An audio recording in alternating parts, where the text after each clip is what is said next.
Buenas tardes, mi nombre es Andrea Gabriela Moreira Lor, soy estudiante de la Facultad de Ciencias de la Salud de la carrera de Enfermería. El tema que vamos a hablar es sobre el artículo 11, principio 2, que todas las personas son iguales y gozarán de los mismos derechos, deberes y oportunidades.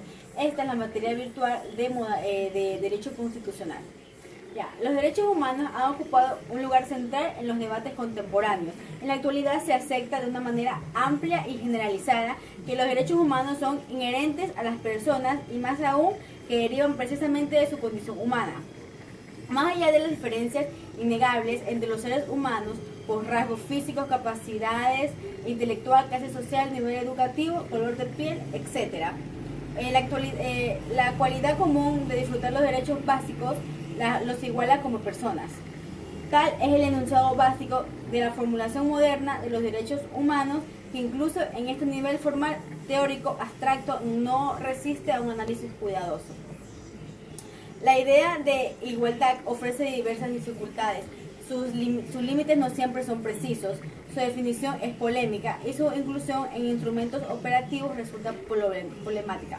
Por una parte, es claro que existen múltiples formas de desigualdades sociales, por raza, etnia, discapacidad, condición socioeconómica, estatus migratorio, edad, etc., que evidencian al constatar que el principio de universalidad sigue siendo en minorías.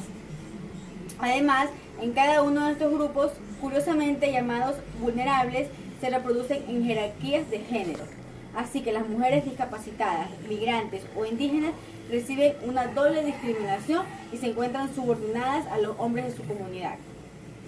El objetivo de este artículo es analizar desde un enfoque de género los alcances y limitaciones del concepto de igualdad como un principio fundamental de los derechos humanos. En un segundo momento, se describe la división didáctica de estos espacios públicos o privados y las consecuencias para la definición de identidades, hombres públicos iguales y mujeres domésticas. Finalmente se formulan algunas conclusiones a partir de la definición del sujeto, los contenidos y los alcances de los derechos humanos. La noción de igualdad en la teoría de los derechos humanos es el principio que les da sustancia a la razón del ser. La piedra angular precisamente de la idea de la igualdad. De cuño moderno, los derechos humanos son producto del pensamiento ilustrado y por lo tanto del primado de la razón. En las sociedades tradicionales hay un orden jerárquico que se hace derivar la naturaleza. Las cosas son como son y no hay manera de cambiarlas. Del destino. Así ha sido y va a ser siempre. O de mandatos divinos, es la voluntad de Dios.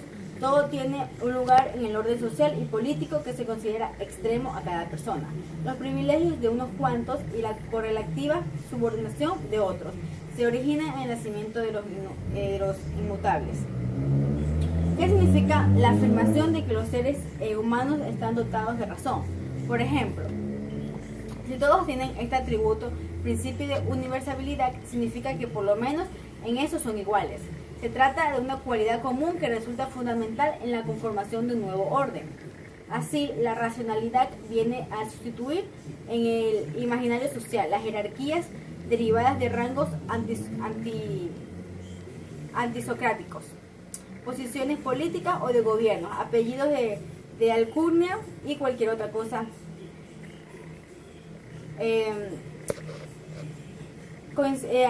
Algunos teóricos coinciden en que el pacto social se celebra entre personas racionales, libres e iguales y que genera un estado civil que se sitúa por encima de cada individuo.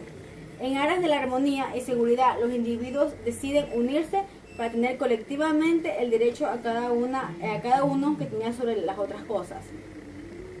En síntesis, para afianzar las relaciones de solidaridad, los hombres deciden de una manera totalmente racional suscribir un contrato social. Otorgan su voluntad, renuncian a la violencia originaria, indiscriminada y amenazante que se da en lugar de la venganza privada. Constituyen el Estado y el derecho moderno. Y en suma, sientan a base de una convivencia armónica. El pacto solo puede celebrarse entre iguales y las reglas de convivencia le elaboran la idea de igualdad que siempre está relacionada con la justicia. Deciden unirse para tener colectivamente el derecho a cada uno que tenía sobre las otras cosas. En síntesis, para afianzar las relaciones de solidaridad, los hombres deciden de una manera totalmente racional suscribir un contrato social. Otorgan su voluntad, renuncian a la violencia originaria, indiscriminada y amenazante que se da en lugar de la venganza privada. Constituyen el Estado y el derecho moderno. Y en suma, sientan a base de una convivencia armónica. El pacto solo puede celebrarse entre iguales y las reglas de convivencia le elaboran la idea de igualdad, siempre está relacionada con la justicia. Se reconoce a otro como igual, es decir, merecedor del mismo trato que vamos a querer recibir. Toda persona es igualmente digna que otras, por lo tanto debe tener los mismos derechos frente al Estado.